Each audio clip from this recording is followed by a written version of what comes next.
we believe in every student, our goal really became, how do we build a learning environment? And Steve challenged us.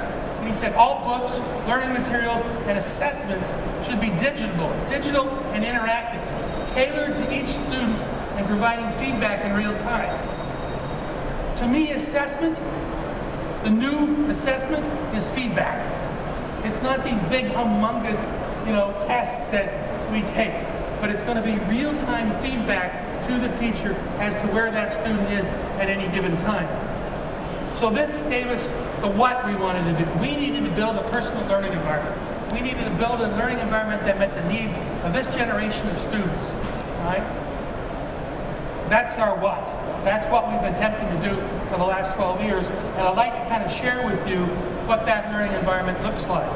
But I'm going to lay out the foundation of some academic models that underpin, if you will, that learning environment. And the first is the TPAC model. And what the TPAC model really says is, it's not about the box, but it's about the ecosystem that's created. It's about the symbiotic relationship between the technology, the content, and the pedagogy in the classroom. And I have seen so many mistakes around the world where governments basically say, well, we'll get a local manufacturer, we'll buy a $200 box, we'll put it into the schools, and the outcomes will change. No, they don't. Because they're not paying attention to the model. They're simply throwing a piece of technology at the school, at the student, and expecting different results. Doing the same thing over and over again and expecting different results. Definition of insanity from Einstein, right? The second model is the SAMR model, which came out of the Maine Learning Initiative, which Governor King started a one-to-one in 2002. Okay, and it said technology can be used as a substitution, but it won't change any outcomes. You really need to use technology to empower you to do something that you couldn't do without the technology. And I'm going to provide a fair example of that towards the end of the talk. And unfortunately, again, I've seen too many institutions use technology as a substitution. Right? I'm going to give you this technology, and I'm going to allow you to do the same thing you've always done before, maybe a little cheaper, maybe a little faster, but it doesn't change the pedagogy in the classroom. It doesn't change the learning environment at all. So those two models, if you look at Apple's education history, which is over 35 years, we kind of marched along here. We recognized early in 2002 that it wasn't about marching down to a lab for 1 hour or 2 hours of access a week.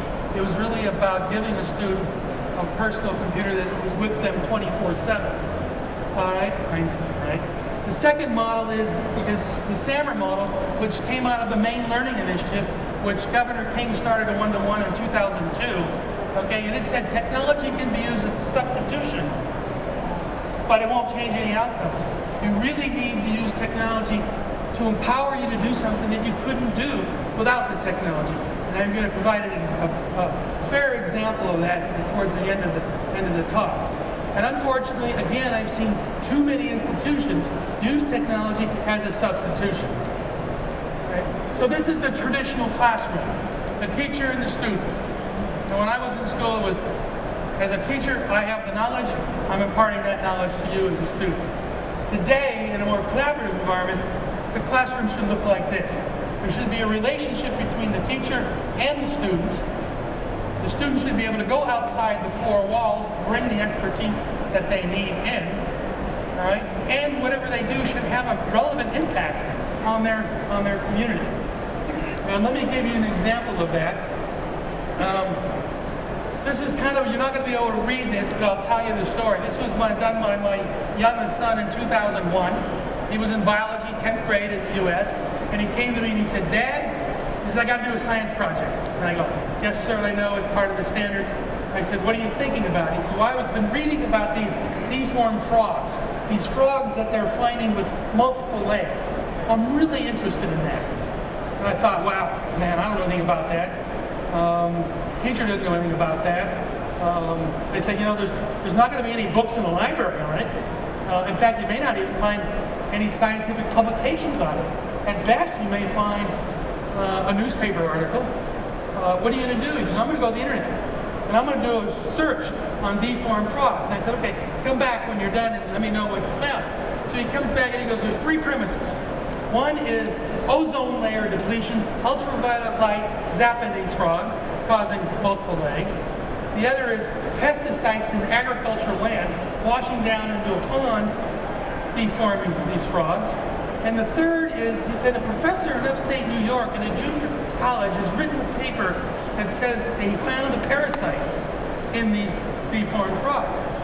I said, well, what are you going to do? He said, I'm going to email the professor in upstate New York to see if I can get a hold of one of those. Right? Seth Godin said, never again is someone going to pay you to give them answers they can look up online.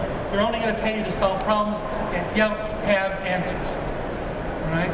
So our pedagogy in our classrooms is, is out of cadence with what the world is looking for. So Steve again said all books, learning materials should be digital, and they also said tailored to each student and providing feedback in real time. And that's where our learning environment is moving towards. How do we do that? A lot of people call it personal learning. I call it targeted pedagogy, because when I was the CEO of a genomics company, we used technology to process the data in the human genome with the idea that we would find the protein that was uniquely tailored to your DNA. It's the same challenge in education. How do we find the learning activity that's uniquely tied to the student's own gap in their knowledge? And so I'd like to wrap up with this. This is a typical 5th grade class in Chicago, Illinois. And as you can see here, in the blue represents reading level. And I have one student reading at the 8th grade level and one student reading at the 1st grade level. All right? How, as a teacher, do I meet the needs of this kind of diverse environment? In fact, there's another academic model called flow that says if I have a high challenge and a low skill, I have frustration and I have anxiety. And John Medina says, look, if your student's anxious, the learning shuts down, the brain shuts down. And vice versa, if I have a high-skilled student and a low challenge, then I've got boredom. So it's not simply for the teacher to give every student the same thing. She's got to find the flow for each individual student. So I took a quick pass at how many hours a week would this take our teachers, right? To do a pre-test, to curate, to find the appropriate learning activity, to send that activity to each individual student, and then to test each individual student for that gap in their knowledge. And guess what, folks? It's more than 40 hours. I've seen this number as high as 128 hours. You know? Steve used to ask me to do these incredible tasks in the most unbelievable short time. And I used to tell Steve, you know, Steve, I believe in miracles, but only God can schedule them, okay? In a sense, we've asked our teachers to schedule a miracle every week of the year. We have a flawed system. So what happens is, we lose the top of we lose the bottom. And we teach to the wrong minimum. So we're not meeting the needs of each individual student. I want to wrap up here. This just gives you an example. We've worked with a company called eSparks that uses technologies to vet the apps and then delivers the appropriate app to the student based on the gaps in the Northwest Educational Assessment Test. This was the breakdown of the students and these 300 students. And Northwest Educational Assessment says 70% needs to be the test score if you're moving towards college. After using the technology for one semester, this is the difference between the growth of those students. So the point here is we need technology. We need technology as an analytic engine to help the teacher. I'm afraid that in most cases, technology has been roadblocked to the teachers. But going forward, technology will really empower the teachers to meet the needs of each individual student. You can go to eSparks, their website, and find a white paper. It'll document in much more detail some of the things that I've talked about this morning in terms of the academic model and have more results. This is my now four-year-old grandson who knows how to read, he knows his numbers, and he knows his phonics. And we put him in the kindergarten, and we're scared to death because he's sitting there waiting now for everybody to catch up. So what I've done here is I'm having him take the Northwest Educational Assessment Test online, and I'm having eSparks recommend the appropriate apps to me as a parent that will help my son overcome any gaps that he's got. So if we think that we have a monopoly on learning in our educational institutions, I really do believe that the technology that Apple is building with others will work just as well outside the classroom walls as inside the classroom walls, and will empower us as parents to really provide the environment for our sons or daughters. And lastly, wrapping up, Apple now looks at education not as a market, but as a value. Tim Cook calls it the great equalizer. Right? I think I just read an article the other day that said more than 50% of our students in the United States now live in poverty. Well, the only thing that's going to get them out of that poverty is education. So we really look at education now as a value. We're working on a sort of a Connect Ed program where we've chosen 114 schools of the poorest poverty schools in the United States. We're going to be their partners from here on out. Technology, infrastructure, pedagogy, professional development, everything's called Connect Ed. It'll be our third ACOT, if you will. We're working with Science Research Institute to do the research, and we're going to learn a lot about how technology can empower some of the poorest poverty schools in the United States. And I'll wrap up with one of my favorite quotes that says, "The way we design our classrooms today will ultimately define our societies tomorrow." And I thank you for your time. Appreciate it.